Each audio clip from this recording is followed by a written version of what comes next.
Today on Bridge City News, Alberta Premier Jason Kenney is in the Maritimes to promote the Canadian Free Trade Agreement. Liberal leader Justin Trudeau announced promises to reduce taxes and cut cell phone bills at an Ontario campaign stop today. And Conservative leader Andrew Scheer promised more supports for veterans at a stop in Prince Edward Island. Your nation, your province, your southern Alberta. From the heart of Lethbridge, it's Bridge City News with Paul Arthur. Good afternoon. Thanks for joining us. Hundreds turned out for a public ceremony held this afternoon at Lethbridge City Hall as City Council dedicated a monument recognizing 90 years of service by the Sisters of St. Martha. Monument organizer Gary Kahn explains the significance. Having worked with these ladies for many years, a span of 35 and 27 active, I realized that there's no other single group or person that has given more service to the city of Lethbridge than the Sisters of St. Martha. They were pretty much an unknown factor here because people didn't realize their total involvement with the hospital, including construction, ownership, operation, management, and everything. Most people just thought that the sisters worked there. But no, they built it and they gave everything. And the hands of healing that they gave when you were in the hospital, the compassion, the spirituality, went an awful long way to healing people and making them feel better. A lot of them couldn't pay, and that didn't matter. The fact is that they addressed the healthcare needs that they had, but their healthcare needs were met, and it was irrespective of what the religion was. The religious order based in Nova Scotia sent members to Lethbridge to build St. Michael's Hospital way back in the 1930s.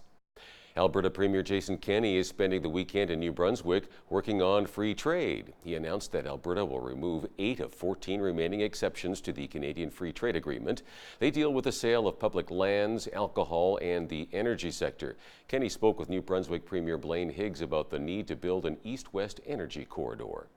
This is so ridiculous that you've got a Canadian refinery with Canadian jobs dependent on political stability in the Middle East when we could and should have Energy East. Now, Energy East wouldn't be a complete solution, but it would be a huge step forward towards energy independence. Yeah, that's the whole focus of going down the route of an energy corridor, that we actually can get this connection from east to west. That companies don't have to jump through all these hoops to actually get from one marketplace to the other. And it just is common sense. That's what's built our country strong, the natural resources. That's what keeps us having the standards that we all enjoyed collectively.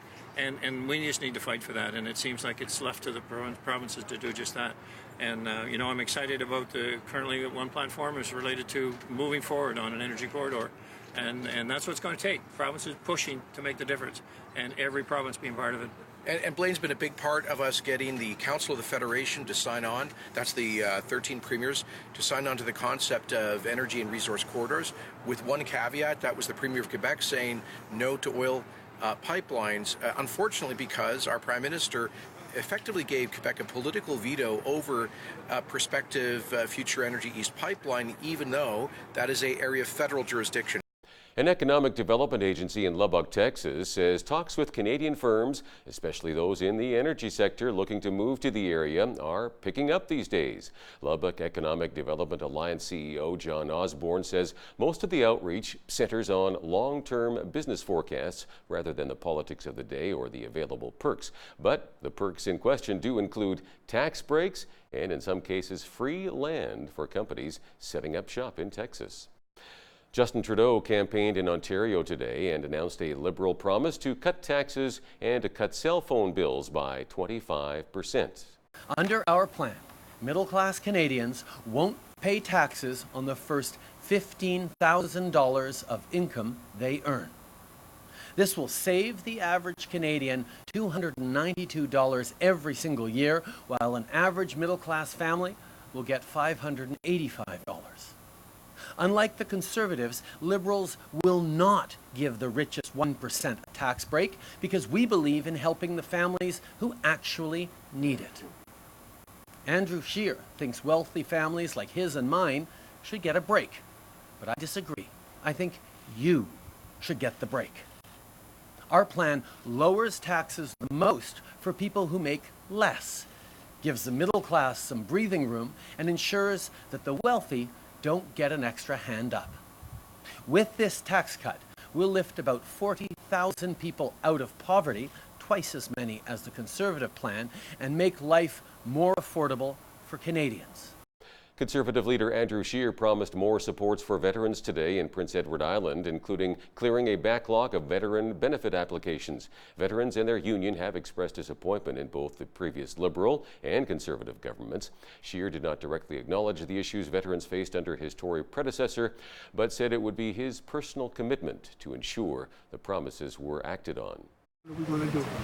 We have so many splinter groups across the country now. If somebody can open It's time that the government worked harder for our veterans' benefit. It's time for a government that works harder to help you get ahead. So here's what we're going to do. First, a Conservative government will enshrine in legislation a military covenant between the Government of Canada and all of Canada's veterans. We will make it the law that every federal official and every federal institution treat our veterans with the utmost of respect and provide them services in a timely manner.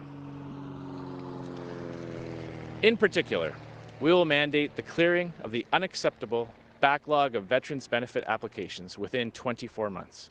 No excuses, no exceptions. We're also going to fix Justin Trudeau's failure to create a reliable, dependable pension system for veterans. The Trudeau Liberals created a messy system that shortchanges some of our most severely disabled veterans by as much as $300,000. We will strengthen post-service transition supports to help retired or discharged Canadian Armed Forces members. You should not have to suffer in silence. As leader of the Conservative Party, we have a new opportunity to make these types of commitments. This is my personal commitment to them as the leader of this party. As Prime Minister, I will take a personal interest in ensuring that the commitments we've made today are followed through on. The party is trying to rebound in Atlantic Canada after being completely shut out in 2015. The Greens' Elizabeth May is in Victoria today. Yesterday, she announced that her government would decriminalize all drug possession, declare a national health emergency, and increase supports for mental health and addiction. During a campaign stop in Gatineau, Quebec today, NDP leader Jagmeet Singh pledged to add $2.5 billion to the federal government's disaster mitigation fund. Singh says the idea is to help people like those in West Quebec who recently faced severe flooding, avoid disasters, and be able to stay in their current homes. We know that climate change is real, its impact is real, and it's hurting people, it's hurting families. Things as precious as your home or your business are being impacted. So what we're proposing is, instead of avoiding the reality of increasing extreme weather, which means more and more floods, and just hoping it won't happen, we know that this is happening more and more.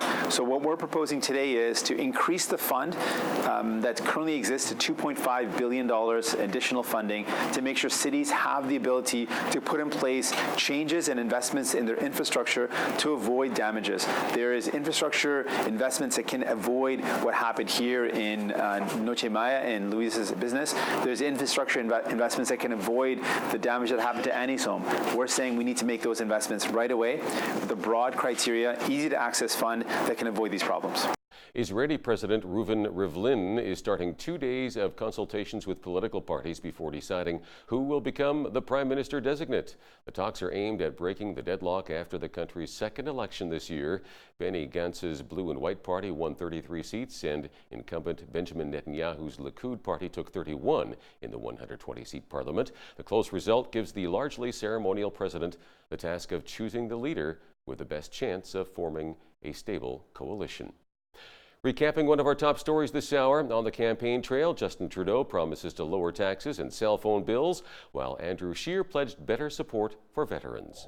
And a look at weekend weather. Well, it was a pretty decent day today to mark the very last day of summer. Autumn officially arrives tomorrow. We will have partly cloudy skies tonight with a low of 10 for tomorrow, a mix of sun and cloud with a west wind gusting from 40 to 60 and a high of 20 degrees. Tina Conkin is the director of the relationship Lifeline. Hal Roberts had the opportunity to talk with Tina about how a marriage can be rebuilt even after infidelity. That is coming up next. But first, here's a look at what's happening in and around your community. Here's your Bridge City News community calendar. The 30th annual Giant Pumpkin Festival and Auction in support of the Children's Wish Foundation is taking place Saturday, September 28th from 10 a.m. to 3 p.m. at Greenhaven Garden Centre. Come out and enjoy face painting, wagon rides, a petting zoo, plus a live and silent auction, and much more. All proceeds benefit the Children's Wish Foundation in Southern Alberta. Southern Alberta Crime Stoppers is holding their first ever 5K Color Fun Run on Saturday, October 19th from 9 to 11 a.m. at Legacy Regional Park in Lethbridge. All proceeds to go to Southern Alberta Crime Stoppers. For more information about the run and volunteer opportunities, email lcsa1983@gmail.com or visit Southern Alberta Crime Stoppers Facebook page.